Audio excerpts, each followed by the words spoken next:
ازيكم يا حلوين؟ عاملين ايه؟ يا رب كلكم تكونوا بخير. النهارده يا بنات هنتكلم عن فيديو مهم جدا، هو ازاي نقدر في خلال 60 يوم نغير من نفسينا ونبقى نسخة افضل بكتير، وندخل سنة 2026 بنسخة اهدى واكتر ايجابية، وتقدر تحقق حاجات كتيرة كويسة بإذن الله في العام الجديد. السنة بتخلص بس لسه فاضل 60 يوم يا بنات يقدروا يغيروا حياتكم بشكل كبير. 60 يوم نقدر نرجع فيهم الهدوء بتاعنا، نقدر ان احنا نبدأ بداية صغيرة بس تكون بداية حقيقية. مش لازم اعمل انجاز كبير قوي علشان اقول انا كده انجزت وحققت وعملت وسويت. انا ممكن بس ارجع اظبط نومي، دي بداية. ان انا ارجع التزم في صلاتي حتى لو صلاة الفرض، بس لو انا منقطع عن الصلاة او انا بصلي وبقطع. ممكن انا ارجع اكون هادية بس مع ولادي، اضحك في وشهم، احضنهم، اخصص لهم حتى 10 دقايق يوميا اقعد اتكلم معاهم واحضنهم او اقول لهم قصة قبل ما يناموا. ان انا ارجع ادون مشاعري، بس افرغ مشاعري في ورق، التزم بعادة التدوين. ان انا اتصدق، يعني اخليها كعادة ان انا اطلع حتى لو مرة في الاسبوع اي صدقة ولو بسيطة. ان انا امتن لربنا سواء كتابة او ان انا اقعد احمد ربنا كده، يعني بالكلام.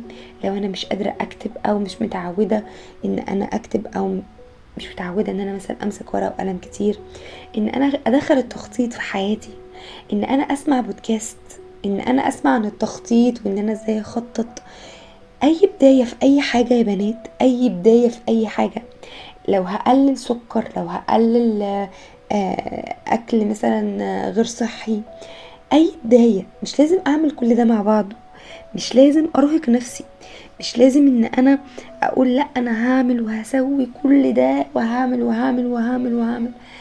انا ممكن لو اخدت خطوة واحدة بس في اي حاجة، خطوة واحدة في اي حاجة وركزت عليها والتزمت بيها في خلال 60 يوم، وعمل تحدي واكتب كده في ورقة تحدي 60 يوم اني هلتزم بالصلاة مثلا على اوقاتها، وهلتزم بصلاة الفرض بس حتى لو انا مكسلة قوي او انا مش يعني مش بصلي بانتظام او بصلي وبقطع، فانا هلتزم بصلاة الفرض وهلتزم بالصلاة على اوقاتها.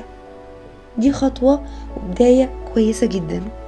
ففكرة ان انا رجعت بس للصلاة او مع ربنا، ولو هنصحك بنصيحة، مش عارفة تبدأي منين، حاسة انك تايهة، حاسة انك كل ما بتقدمي خطوة بترجعي 10 خطوات ورا، حاسة انك كل ما بتقولي خلاص انا هبدأ وهتغير وهبقى انسانة جديدة، وتحطي خطة وتسمعي فيديوهات وتمسكي الورقة والقلم وتقولي انا هعمل 1 2 3 وهكون ام كويسة وهكون منظمة في بيتي وهصلي وهقرب من ربنا ومش هسمع اغاني وهتمرن وهاكل اكل صحي وهقرأ في كتب، وتروحي تشتري كتب وتروحي تشتري بلانر وتقولي خلاص انا هبدأ.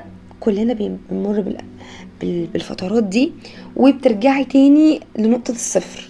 بتلتزمي يا دوبك يوم او يومين وبعدين ترجعي تاني للبداية، ويمكن ترجعي تاني لشراهة في العادات السيئة اكتر بكتير. زي مثلا اللي جه منع نفسه من السكر ومن الحلويات وعمل دايت قاسي جدا، فبيلتزم يوم او يومين او اسبوع بالكتير وبعدين يرجع يبقى عنده شراهة للسكر وشراهة للاكل وشراهة للحلويات بشكل او بكمية كبيرة. ليه؟ لان هو اخد الموضوع قفش زي ما بيقولوا كده، منع نفسه وحرم نفسه من كل حاجة واجبر نفسه على الالتزام. هي عادات صحية دي هتبقى في مصلحته كل الكلام ده حلو، ولكن ما خدش الموضوع بالتدريج، ما خدهاش بخطوات بسيطة. الفكرة كلها يا بنات ان احنا لما بنيجي عايزين نغير عادات سيئة ونلتزم بعادات ايجابية، لو انا ما مشيتش الموضوع خطوة ورا خطوة بالراحة، بدون ما انا اضغط على نفسي، بدون ما انا التزم بعادات كتيرة قوي قوي قوي انا اصلا ما بعملش اي حاجة من الحاجات دي. فانا عايزة التزم بالقراءة وبالرياضة وبالصلاة وبحفظ القرآن وبالتعلم الذاتي واكون هادية واكون ام كويسة واكون وانا اساسا ما كنتش بعمل اي حاجة من الحاجات دي وعايزة اعملهم كلهم مرة واحدة. طبيعي ان عقلي هيحصل له ايرور وهيبطل لان العقل عايز الراحة، هو مش عايزك تطلعي من الكومفورت زون.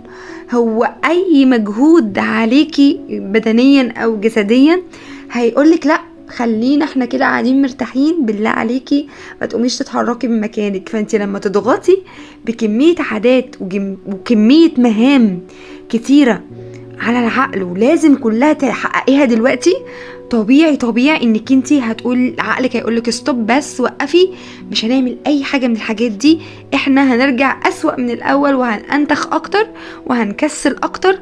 ومسكي بقى التليفون، لانك جرعة الدوبامين اللي هتاخديها من التليفون وانتي قاعدة والسعادة اللي هتجيلك يعني تفوق اي حاجة انت ممكن هتعمليها. انت عشان تاخدي جرعة دوبامين او سعادة من قراءة او من رياضة او من التزام بعادات او من الصلاة او من اي حاجة، محتاجة انك تقعدي فترة مستمرية على الحاجة دي عشان تقدري تحصدي النتيجة بتاعتها وتقدري تعرفي برافو انا حققت انجاز. فتبتدي ان انت تجيلك الشعور بالسعادة لما تنجزي. فمثلا اما تتمرني، فانتي محتاجة تقعدي فترة تتمرني علشان يحصل تغيير في جسمك، فيبتدي ان انتي يبقى عندك شعور كده وتحفيز ان انتي انجزتي، برافو ان انتي خسيتي، ان شكل جسمك بقى افضل، فيحصل لك جرعة السعادة والدوبامين. طبعا الرياضة بيكون لها فايدة على الجسم، غير ان هي بتخلي شكل جسمنا احلى، بتخلينا اهدى، بس ده مع الاستمرار. لكن لو مسكتي التليفون انت هتاخدي جرعة الدوبامين وانت قاعدة في لحظتها، من فيديوهات، من ريلز، من الكلام ده كله، هتجيلك الشعور ده وانت قاعدة. زي مثلا لو انت كلتي اكلة حلوة قوي، بيتزا، كلتي اي اكلة، سكر، شوكولاتة، اي حاجة، هتاخدي جرعة السعادة في لحظتها. انت مش محتاجة تقعدي كتير تاكلي الاكل ده عشان تاخدي السعادة. انت هتاخدي السعادة ولكن بعديها هتحسي بشعور سيء جدا، وهو شعور الندم، انك انتي كلتي اكل كتير مش صحي وانتي عارفه انه هو مش صحي، وعارفه ان انتي المفروض تلعبي رياضه، وعارفه ان انتي المفروض تاكلي اكل صحي. نفس القصه على التليفون، بتاخدي جرعه السعاده او الدوبامين دي في لحظتها، ولكن بعد كده بيحصل لك شعور بالاحباط وباليأس وبالندم ان انتي ضيعتي وقت كبير على التليفون، ان انتي سايبه بيتك وسايبه ولادك وسايبه نفسك وضيعتي 3 4 5 6 ساعات على الموبايل، والوقت كله راح منك وما انجزتيش حاجه. وكمان بتحسي انك انت خلاص مش عايزه تتحركي. انت لما بتمسكي التليفون او بتاكلي اكل مش صحي او بتعملي اي عاده سلبيه مش صحيه، تلقائي انت بتحسي انك مكسله، بتحسي ان انت مش عايزه تتحركي من على السرير، بتحسي ان جسمك كله وجعك، انت عايزه تفضلي مأنتخه. وكأن التليفون ماده زي ماده مخدره او ماده الادمان، بيسحبك. الاكل الصحي، الاكل الغير صحي، معذره، الاكل الغير صحي والسكر والشوكولاته نفس القصه، بيسحبك، انت عايزه اكتر. هي الجرعه اللي بيديهالك بيخليكي عايزه اكتر، فانت مش عايزه تتحركي من المنطقه دي.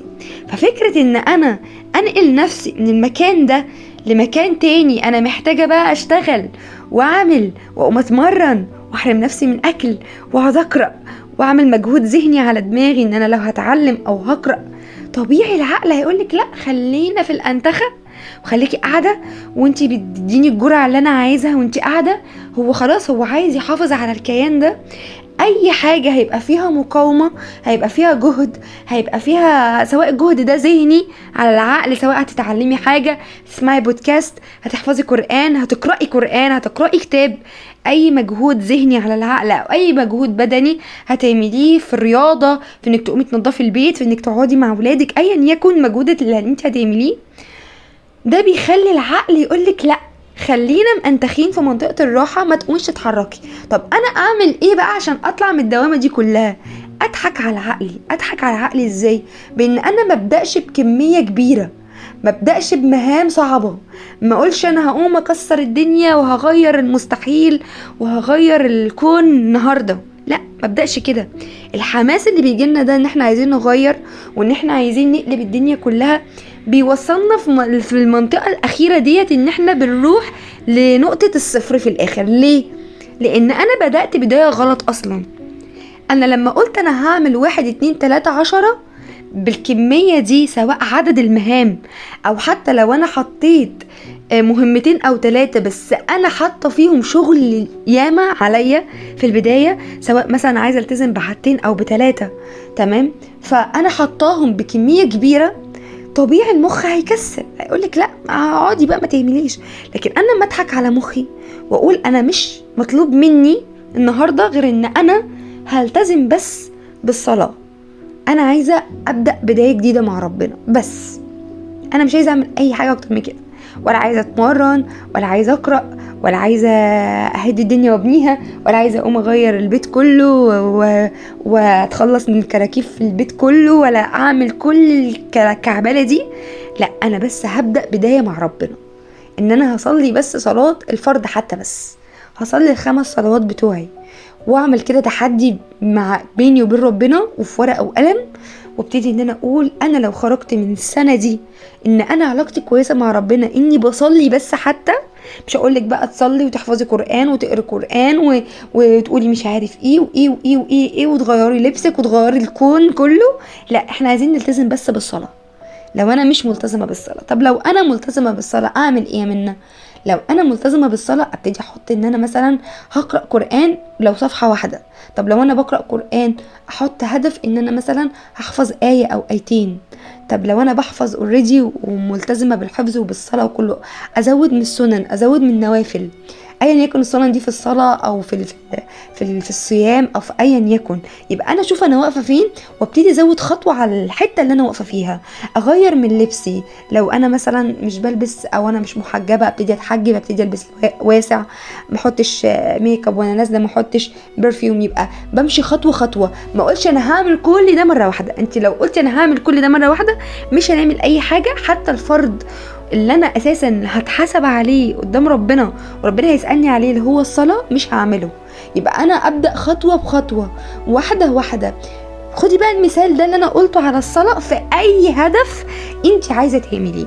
ولو انا هرشح لك هدف تنهي بيه سنة 2025 وتبدأي بيه سنة 2026، هو انك تبدأي بداية جديدة مع ربنا. ليه؟ لان انت لما تبدأي بداية جديدة مع ربنا كل حاجة حواليكي هتتصلح، كل حاجة. علاقتك بزوجك هتتصلح، علاقتك بولادك هتتصلح، علاقتك بأهلك، علاقتك في شغلك، علاقتك بنفسك، كل حاجة حرفيا هتتصلح مجرد ما انتي تصلحي علاقتك مع ربنا. لو عملتي كل حاجة من غير ما تصلحي النقطة دي، صدقيني مفيش اي حاجة هتظبط معاكي. فانا لو هنصحك نصيحة لله، ابدأي اول خطوة مع ربنا.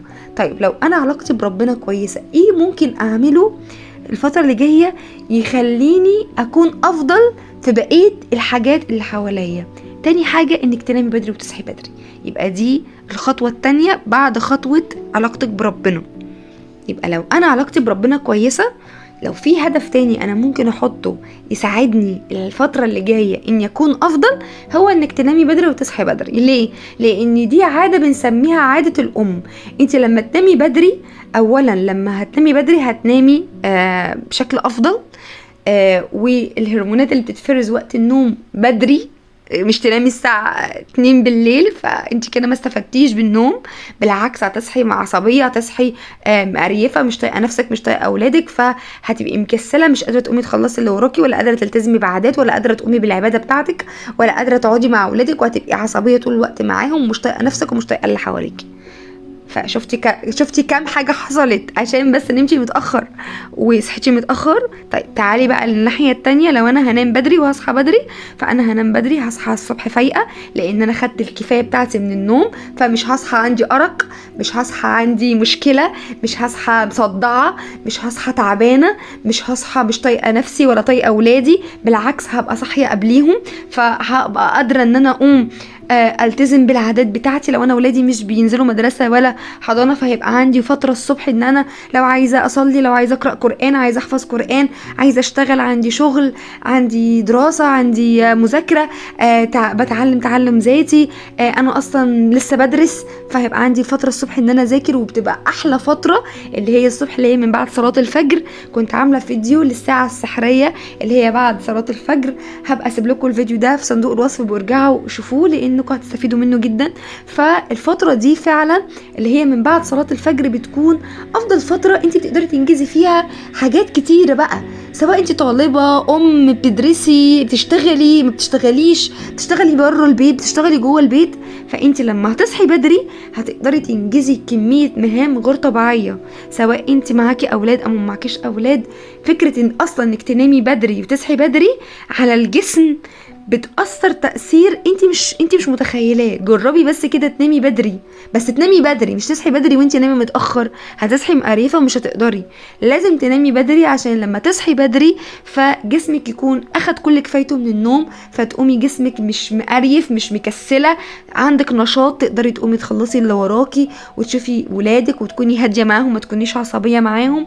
وكمان تقدري تقومي بقى بالحاجات اللي انت عايزة تعمليها لنفسك، سواء رياضة، شغل من البيت، شغل بره البيت، هتنظفي بيتك، هتقعدي مع اولادك، هتحفظي قرآن، هتتعلمي. هيبقى عندك طاقة ومجهود انك تعملي المهام دي طالما انت واخدة كفايتك من النوم. يبقى دي تاني حاجة انصحك بيها انك تعمليها بعد طبعا علاقتك بربنا انك تصلح. طيب رقم 3 ايه ممكن تعمليه تاني لو احنا بننام بدري وبنصحى بدري؟ في عادة بسيطة جدا ممكن نعملها، مش هتاخد مننا مجهود كبير، هي عادة البودكاست.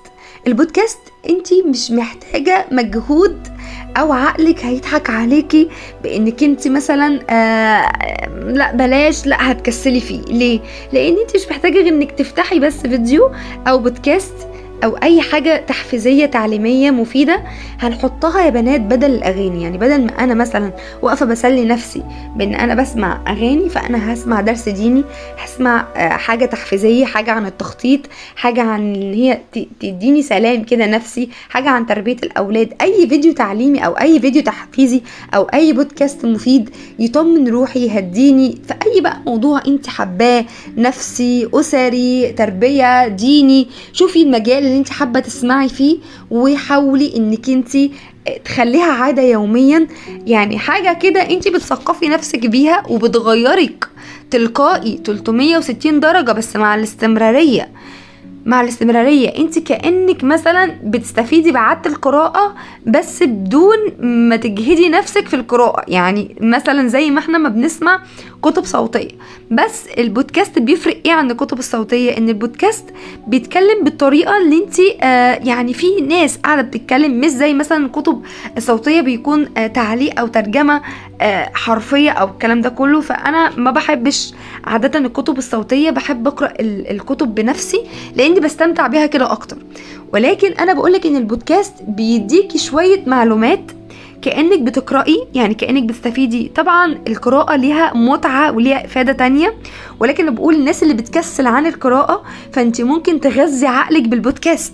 لو انت مش قادرة تمسكي كتاب وتقعدي لسه تقري، او ما عندكيش وقت، او ايا يكن ايه العذر اللي عندك، انت بقى مش من هواة القراءة اصلا، او انت ملكيش خلق للقراءة، او انت ما عندكيش وقت، او ايا يكن، فالبودكاست لا هيضيع وقتك ولا هياخد من مجهودك، ولا انت محتاجة مثلا تفضيله وقت. انت ممكن وانت واقفة بتطبخي، وانت واقفة بتروقي، هتحطي السماعة في ودنك وهتقعدي تسمعي مع نفسك كده درس ديني، درس تحفيزي، ايا يكن مجال اللي انت عايزة تعمليه. يبقى احنا دلوقتي يا بنات بنحط عادات وحاجات بسيطة اللي بيها انا مش محتاجة مجهود كبير، فانا بضحك على عقلي، انا بغير عقلي واحدة واحدة، انا مش محتاجة اعمل مجهود كبير. حتى في موضوع النوم بدري يا بنات اللي انا لسه متكلمة فيه، واحدة واحدة. يعني انا ما ينفعش مثلا اكون بنام كل يوم الساعة 2 بالليل واقول انا النهاردة هنام الساعة 10.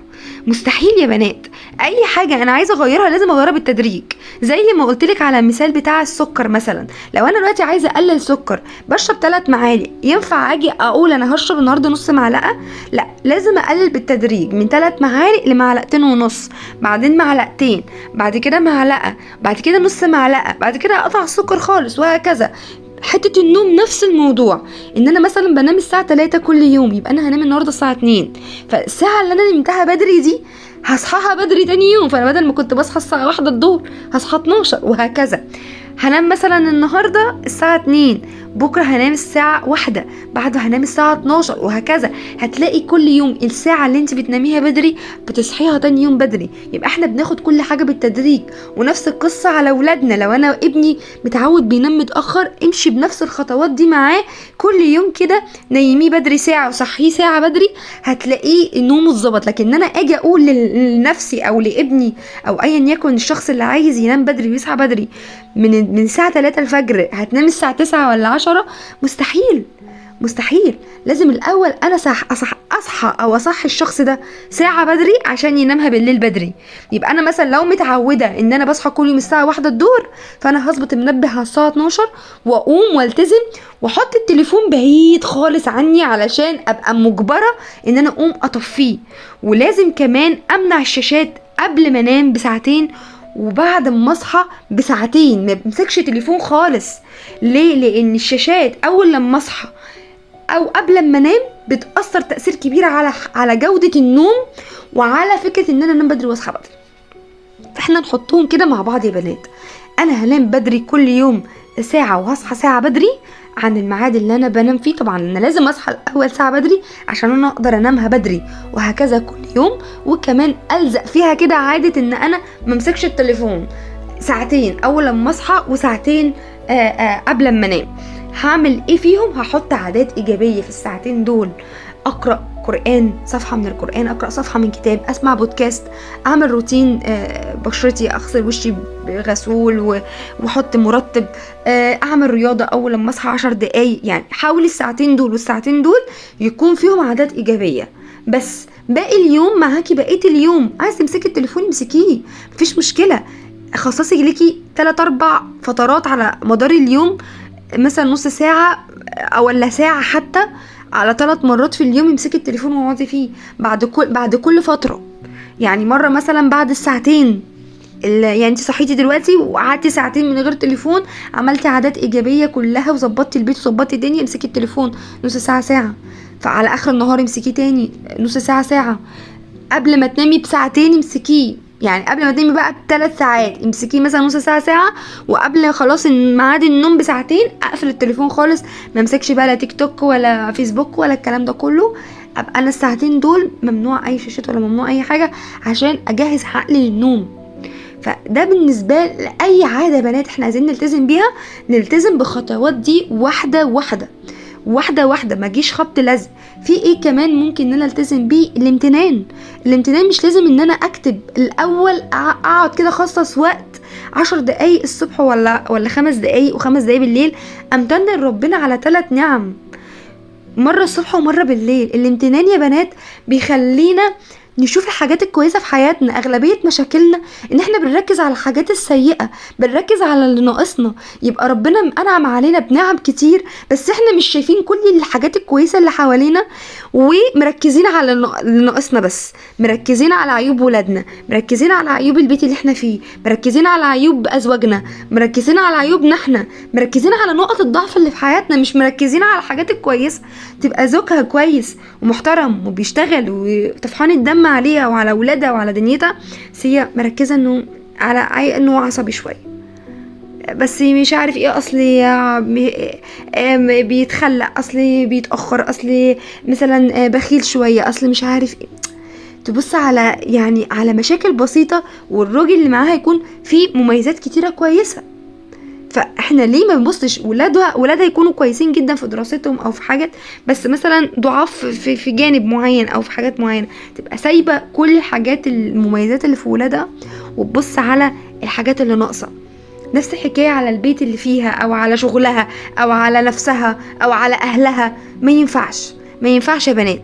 يبقى انا ممكن الامتنان ده يحولني من انسان ناقم على حياتي، ناقم على اولادي، ناقم على شريك حياتي، ناقم على اهلي، ناقم على بيتي، على شغلي، الى انسان عنده رضا تام عن حياته وبيسعى ان حياته تتغير ويبقى طموح ويبقى عنده قابلية ويبقى فيه ايجابية في حياته، بجانب انه راضي تمام الرضا عن حياته. فالامتنان بيغيرنا بطريقة غير طبيعية، يعني من غير ما انت ما تشعري. انا بحاول دايما اديكوا العادات اللي فعلا هتغير منك من غير ما تعملي مجهود. انا ما قلتلكيش رياضه، ما قلتلكيش قراءه، ما قلتلكيش تعلم ذاتي، ما قلتلكيش خدي كورسات، ما قلتلكيش اشتغلي، ما قلتلكيش حاجه. انا بقولك على عادات فعلا انت لو التزمتي بيها ال60 يوم اللي جايين هتلاقي حياتك بتتغير تلقائي. انت عايزه تبقي افضل في كل حاجه، انت مش محتاجه حاجه تاني من الدنيا. انت بس لو التزمتي ان انت بقيتي قريبه من ربنا، انك انت بتمتني لنعم ربنا، ان انا بسمع بودكاست بيغيرني وبيهديني بدل ما بسمع اغاني تخليني اعيط، اقعد افتكر واحزن على الماضي واقعد اقول ليه عملوا فينا كده وليه سوونا كده وليه. انا بسمع بودكاست بيهديني نفسيا. انا بحاول انام بدري واصحى بدري علشان جسمي يرتاح وجودة نومي تبقى كويسة. بقلل الشاشات علشان الشاشات بتوترني، بتخليني ابص على حياة غيري، بتخليني ان انا اضيع وقتي.